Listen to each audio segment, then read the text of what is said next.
Hello everyone, in today's video we're going to be taking a look at this interesting little aircraft. This is the Zenith 701, CH701 to be more specific. This aircraft has been advertised as extreme short takeoff and landing, which seems to be a bit of a theme in Microsoft Flight Simulator, at least the 2020 edition. Oh, you can see it right on the wingtip there. This is an interesting little airplane, and if you've ever gone on YouTube and watched a live action video of one of these taking off, yes, it does take off in a very short distance, and we'll experiment with that, and we'll talk a little bit about what the POH recommends for some of the techniques for this plane. All right, let's get started. So here we are. Not a lot of anything in this plane. Oh, hey, how you doing?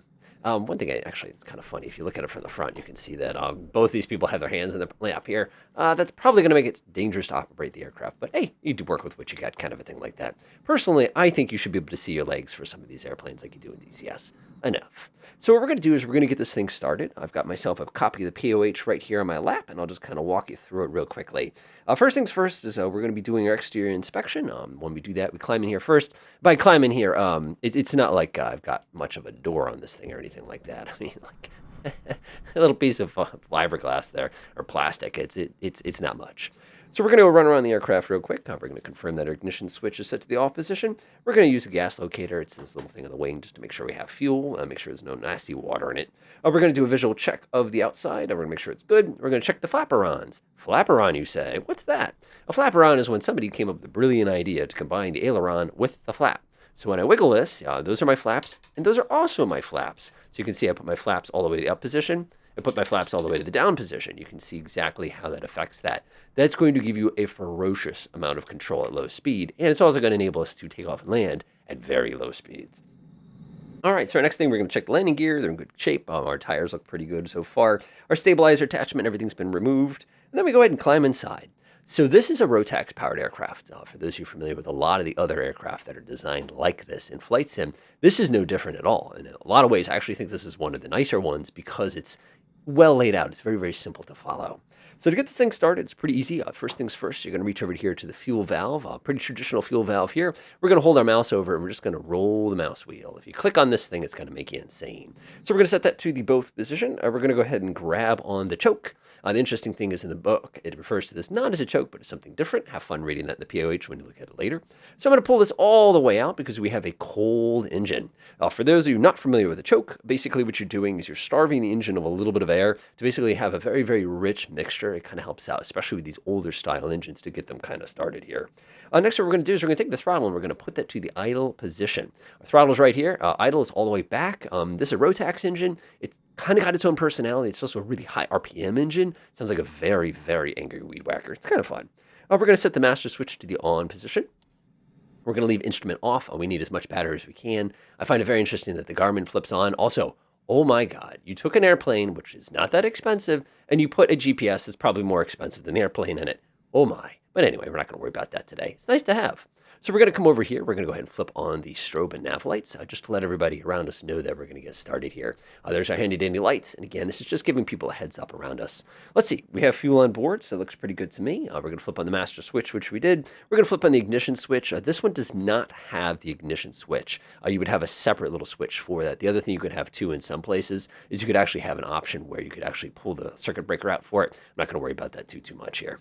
So what I'm going to do is I'm going to set that on, and then what we're going to do is we're going to stick our head out the window. Oh, don't really have a window. Excuse me for a second. Clear prop. Clear prop. All right, looks pretty good to me. I'm happy with that. All right, so now we're going to take our hands, put our hands on the throttle, and we're also going to take our other hand. We're going to pop it over to the starter switch. We're going to crank the starter switch. I'm going to look one more time around, and that's it. You can see that this thing starts up like that.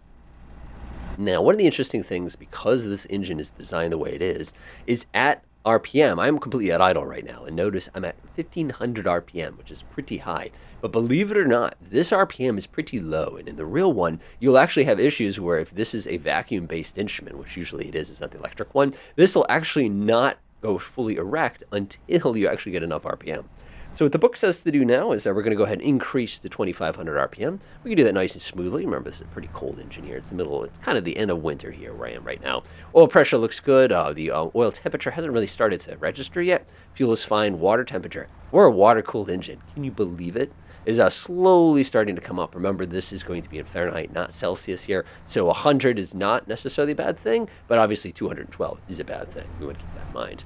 Voltage is coming up, and yes, we don't actually use water. This would be, antifreeze, ethylene glycol, stuff like that.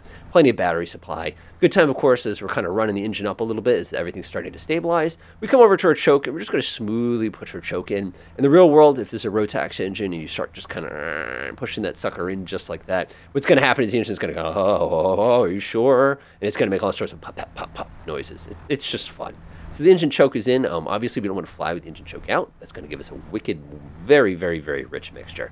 Not something we want to do, so we're just going to leave that all the way in the position. And we're going to let the engine start warming up here at about 2,500 RPM.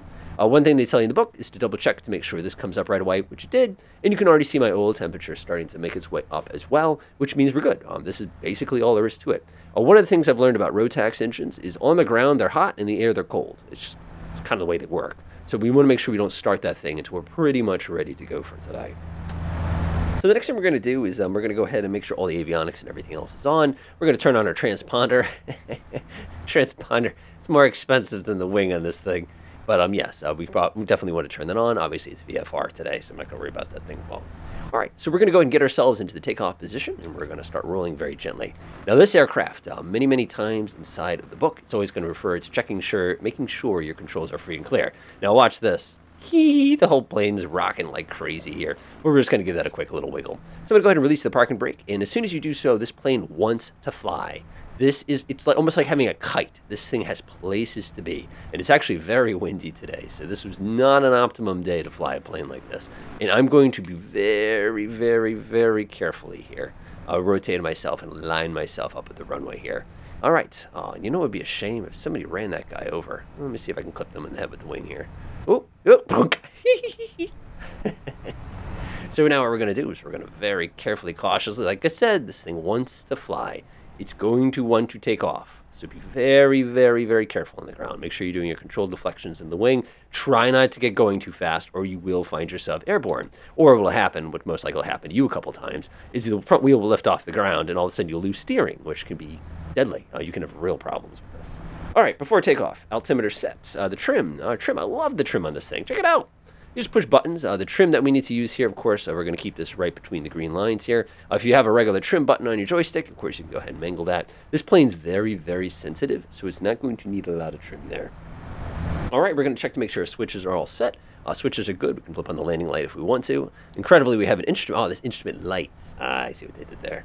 Flaps are going to be up. So you're looking around saying, where is the flap handle? Where is the flap handle? Ha-ha! There's the flap handle. So if you pull this all the way up, that's flaps down. If you push this all the way forward, that is flaps up. We can visually confirm that by crouching and just taking a quick peek. Flaps down, flaps up. Nice and fast flap action there too, which is awesome. So you can do a hop takeoff with this if you're so inclined. All right, we're going to check to make sure the controls are smooth. Looks good to me. I like that. We're going to go ahead and let's see here. Check to make sure the doors are locked. Fasten safety belt. Check that the choke is full in. We already set the choke full in a minute ago, but we're going to confirm that. Like I said, you don't want to be taken off with a super rich mixture. All right, takeoff procedure. We're going to go full power on the throttle. We're going to make sure RPM's good. We're going to release the brakes. We're going to pull the stick slightly back. All right, so I'm going to go ahead and give us a line up real quickly.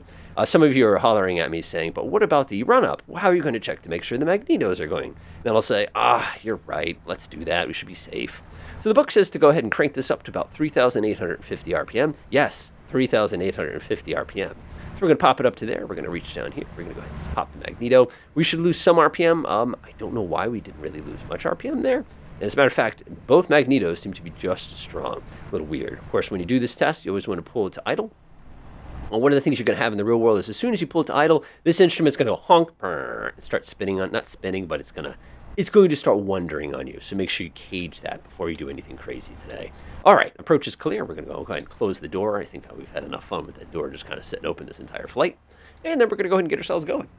Now, like I said, this aircraft is short takeoff. Go on YouTube, go watch yourself a live takeoff with this aircraft. It will stagger you how little room it requires. I've flown a lot of short takeoff planes in this game, but I don't think anything other than helicopters can do what this thing can do. So we're lined into the wind. We have a slight crosswind. We're not going to do any sort of flap operations. The POH says if you need maximum short takeoff technique, that you can go ahead and apply the middle position for flaps. That's going to be our middle position for flaps. So what we're supposed to do is hold down the brakes. I've got the brakes held all the way down. You can see I'm grabbing onto them right now. We're going to smoothly apply full power. Full power on this one is 5,800 RPM. Continuous power is 5,500. So this plane is going to crouch. You can see I'm climbing up to 5,000. I'm actually kind of surprised I'm only getting 5,000 RPM out of this. I'm going to release the brake. And we're airborne. Isn't that stupid? That was like 25 feet. I think it says like 50 feet in the book or something like that. Now, when you climb this aircraft, you have to keep in mind, I'm already outside of the white arc for the flaps. So you say, oh, so pull the nose up a little bit higher. Okay, I'll pull the nose up a little higher. And one of the things I can see is this does not act like the one I expected it to. But that's okay. We've just reset the new default position for that. It's now backwards. Oh, well, I'll deal with that a little later, I guess. Normally, when you pull that out, you let go and it goes back in. Oh, well. All right, we're going to go ahead and pop the flaps back in here. I'm going to stick my nose back to the cruise position here. I'm going to fix my gyro that I completely spoiled here. Oh, man, what a newbie mistake. Newbie mistake. Yeah, it's showing okay. Then we're going to reduce the power immediately because we're about to bust the red line limit of this aircraft. Now, the airspeed in this aircraft is listed in miles per hour. Now, for our folks who are more used to knots, I hate to say it, but a mile per hour is a little slower than a knot. That doesn't mean it's massively slower. It just means it's a little bit. Now, the book says that we can use a cruise of up to 5,000 RPM if we're trying to get it. Let's see here. At sea level, 75% power is 5,300 RPM. So if you look over here, we're actually low. This would be like a 55% power. So I stick the stick back forward, pull the throttle back a little bit here. Right there. That's my cruise RPM. So this will actually get you 75% power, which will get us a pretty hefty range. One of the things I'm really impressed with this aircraft is because it is so, lightweight, it's got low horsepower and everything like that, is it just kind of goes. You can be hanging around with this thing quite a bit as you're kind of cruising. And it does have decent range. Of course, payload-wise, hey, how you doing? Weren't you flying with me last week? I swear, she just follows me everywhere I go. It's all right, though. So now you'll notice I'm busting the red line limit. That's all it takes in this plane. Just look around just a tiny bit, and all of a sudden you've snapped the wing off. I think the real plane actually has more drag than the model that we have here in Flight Sim. And one of the things you're probably observing is how much I'm getting bobbled around here by the turbulence. It's not that it's incredibly strong turbulence or anything like that. It's just that once you get up to speed, those bumps get a lot more bumpy for you. So you have to kind of keep that in mind here. So when we're cruising around in this one quick piece of advice that I've found cruising around with this for a little while is if you come over here and you actually adjust the cursor, you can set your GPS here to go ahead and show you kind of like a little bit of a compass. So you can see in this case, we just took off from Wyndham and now we're kind of cruising basically on 116. You also can see my ground speed there is a staggering 75. And the other thing, like I mentioned a few minutes ago, is my water temperature is basically boiling right now. But again, it's not water. It's antifreeze. It'll be fine. And we're just going to keep cruising. Oh, hey, excuse me. I need to get through. And we're going to go ahead and make our way back over to Wyndham now and set this thing up for landing. So when you're cruising, again, this is not what I consider to be an IFR platform. It's not stable enough, and if you look really carefully, you'll observe there are very, very few instruments on this aircraft. I mean, we have the critical VFR instruments required for us, including, oil temperature. Everybody remembers tomato flames, right? If you're not sure what tomato flames is, well, look it up and type in instruments afterwards, and you'll be like, I see what you did there. So, of course, we're going to come spin around here, come back to Wyndham, and normally we go on a bit of a longer journey, but we're not exactly the fastest airplane. Now, flying this thing to a landing is a little different than some of the aircraft that you've probably experienced and flown around before. One thing's for sure, that when you are flying this airplane, you have to remember that we only weigh 1,000 pounds. It doesn't weigh much anything. I think the empty weight in this thing was something like 250 kilograms or something. Basically, a few people could pick this thing up and walk around with it kind of thing. Because of that, when we do power reductions, the aircraft is going to have a tendency to basically stop flying. So, for example, if I just pull the throttle all the way to 0 here, watch how quick we lose airspeed here. I'm just going to hold it steady. Look at it. Look at that. Now I'm doing 60. Now I'm doing 55, and I'm just holding the aircraft nose up steady. Now, some of you are probably going to say, how does this thing stall? Please don't stall this plane. This is a very dangerous plane to stall. Now, I don't have any sort of indication, but look at that. Whoa! I did a power off stall, so it's a little, whoa, don't. Did you see it? Did you see it? It wanted to depart. So you want to be very, very careful with that because this aircraft will get slow on you, and then it just stops flying. There's a very, very little warning. It just kind of happens. All right, let's put this thing on the ground. Now, the book describes the landing technique, and I'm going to almost call it general terms. It's basically going to be saying, okay, so you want to set yourself up on an initial speed. For us, it's going to be about 60 miles an hour. Our final approach speed here, basically, if you want to think about it another way, it's about 45 to 50 miles per hour, which is nothing. That's barely highway speed. But the reality is we can come in a lot slower than that if we want, if we use a proper flap setting. Now, when you initialize the flaps in this, especially when you're coming for a landing, go ahead and pop on 2 clicks here. You'll notice they won't stay down unless you've actually gotten yourself to a safe speed. They'll actually deflect themselves back up. So I'm going to go ahead and pop 2 clicks of flaps down. That's going to give us a major lift increase and is also going to give us a nice spike of drag. Notice as we start to slow down, it gets to be a little bit smoother of a flight here. Now, the problem you're going to have with this one is as you approach, if you let the nose drop, you will gain about 20 miles an hour before you know what hit you. If you hold the nose up on the flip side, it's going to cause you to slow down drastically. You can see I almost hit my stall there. So I'm going to go ahead and pop in that last notch of flaps here. We're going to get going about 45 miles an hour. Now, the book says when you're coming in for landing on this thing, if you have a crosswind, the recommendation is to simply point the plane at the wind and land at the wind, rather than try to do any fancy wing low, although the book does recommend the wing low method in the event that you are doing a crosswind approach. I think at one point it actually described if you have a 25 mile an hour wind, it's simply easier to go ahead and point at the wind and just land with no ground roll on this thing. So I'm going to go ahead and slow my plane down just a little bit here. And we're just going to go ahead and set ourselves up for landing, nose up. And we're going to go ahead and hold brakes. And you can see because we don't weigh anything, I can just stop at the gas station rather than trying to go ahead and do it. What you probably observed during the approach is we did pop our speed up very dramatically, and these flaps will actually start retracting themselves when you do that with the flight model that they've given us in Flight Sim. It's really important that you keep a better approach than the one I did, but the reason I wanted to demonstrate that is to give you an idea of just how little room you need to actually get this thing airborne. Now, when you watch videos on this, they typically do a slightly different short takeoff procedure. What they're going to do is they're going to pull the nose all the way up like that. They're going to apply full power, and they're just going to lift the wheel up like this, and they're going to hold that angle until they're airborne. When you do that, obviously you run the risk of a stall, but you also get in the air basically like that, so you can get an idea. All right, let's go ahead and reduce our power, pop our flaps back down, and we're just going to go ahead and make this a nice stabilized approach onto, what is this, 3.6 today. Come over to this side again, about 45, 50 miles an hour is plenty. We're going to reduce power to 0. We're going to put the left wing down, and we're just going to let this thing settle. And of course, as soon as you release controls, the nose is going to go and plop down just like that. So they were not kidding when they said this is a short takeoff landing plane. I'm going to go ahead and secure the aircraft now. I know we're in the middle of the runway and everything, but nobody's around today. I once had a glider team doing their setup on here when I was trying to do traffic pattern work. Sigh. All right, so we're going to go and secure the aircraft. I'm going to go ahead and pop the flaps to the correct position that you can see right there. This is good, this is good, this is good. We can go ahead and cage this sucker. It was pretty good. I was only off by a degree or two.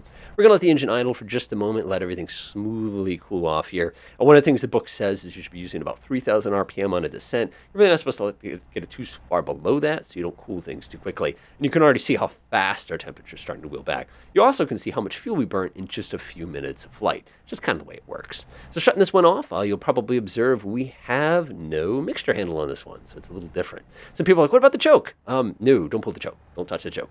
All you have to do for this one is we can go ahead and pop the fuel selector to the off position, which is going to be down here. The engine will go seize out, and all we do is we go ahead and pop the magneto to the off position. Go ahead and look at our controls. That will finally stop having a seizure on us. We can go flip off all the critical lights. And of course, we can enjoy our flight. Enjoy.